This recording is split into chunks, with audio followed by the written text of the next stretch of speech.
بلوچستان سے شروع کر لیتے ہیں. بتائیے گا کہ آپ کے وہاں پہ ظاہر ہے آپ کو فرسٹ ہینڈ وہاں پہ خبریں آ رہی ہیں. میں ایک تجزیہ چاہتا ہوں, لوگوں کو خبریں تو ظاہر مل گئی ہیں, یہ کیوں ہو رہا ہے اتنا؟ ہم نے دیکھا پچھلے کچھ دنوں سے وہاں پہ کافی دہشت گرد مارے گئے ہیں, اور اتنے مطلب 41 دہشت گرد کل مارے گئے, اور اس کے بعد آج 100 سے زیادہ تو ہوں گے, میں اندازے سے بتا رہا ہوں, جنہوں نے حملہ کیا ہے.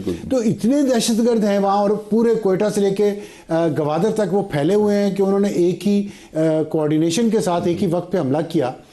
کیا لگتا ہے آپ کو اس سے؟ ہاں, بہت بڑے طرز کا حملہ ہے. یعنی اس میں صرف یہ نہیں کہ انہوں نے آ کے حملہ کیا, بلکہ اس میں باقاعدہ جو سوسائڈ بمبرز ہیں ان کی بھی پوری ایک کیپ تھی, اور اسلحہ ان کے ساتھ اتنے علاقے تک ریڈ زون بھی بات ایگزیکٹلی. اور یہ پہلی دفعہ نہیں ہو رہا. مجھے جو خود حیرانی ہے کہ یعنی پہلی دفعہ کوئی واقعہ ہو تو آپ کے پاس یعنی وہ انڈرسٹینڈنگ نہیں اتنی ہوتی, سرپرائز ہوتا ہے. اور دوسرا یہ کہ یہ جو اس طرح کے حملے ہو رہے ہیں یہ کوئی ریموٹ ایریاز میں بھی نہیں ہو رہے, یہ آپ کی جو میجر اربن سینٹرز ہے بلوچستان کے. آج تو یعنی کوئٹہ اور کوئٹہ میں جو ریڈ زون کا علاقہ ہے, میرے کچھ دوست ہیں آفیشلز ہیں, ان سے بات ہو رہی تھی سیویلین سائٹ کے, تو وہ بتا رہے تھے کہ یہ جو سی ایم ہاؤس ہے ان سے یعنی 100 میٹر کے فاصلے پہ یہ جو کاروائیاں ہوئی ہے, جس میں یعنی سیکورٹی فورسز کے لوگ بھی شہید ہوئے ہیں, پولیس والے بھی شہید ہوئے ہیں, اور وہاں پہ باقاعدہ بینکوں کو جلایا جا رہا ہے. اور یہ صرف کوئٹہ میں نہیں, باقی جو ڈسٹرکٹ سینٹرز ہیں وہاں پہ بھی اسی طرز کا ایک انہوں نے حملہ کیا تھا, اس طرح ویل کوارڈینیٹڈ, اگست 2024 میں بھی.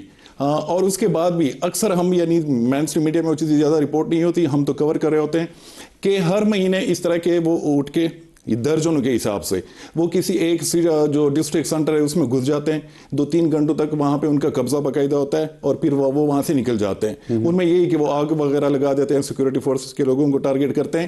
تو یہ جو پیٹرن ہے یہ میرے خیال میں بہت الارمنگ ہے. اور آج کا جو واقعہ ہوا ہے, یا میں واقعہ تو نہیں کہوں گا, باقاعدہ ایک جنگ, یعنی ایک طرح سے 200-300 کے قریب لوگ گھسے ہیں, اور انہوں نے پورے جو آپ کا بلوچ بیلٹ ہے خاص کر ان میں انہوں نے یعنی حملے کیے ہیں. یعنی اس طرح کے جو حملے ہوتے ہیں یہ اچانک نہیں ہوتے, ان کی باقاعدہ پلاننگ ہوتی ہے, کئی دن ہفتے اس میں لگتے ہیں اتنا لوگوں کو اکٹھا کرنا, ان کے لاجسٹکس وغیرہ. تو یہ انٹیلیجنس ان کو پہلے کیوں نہیں ملتی؟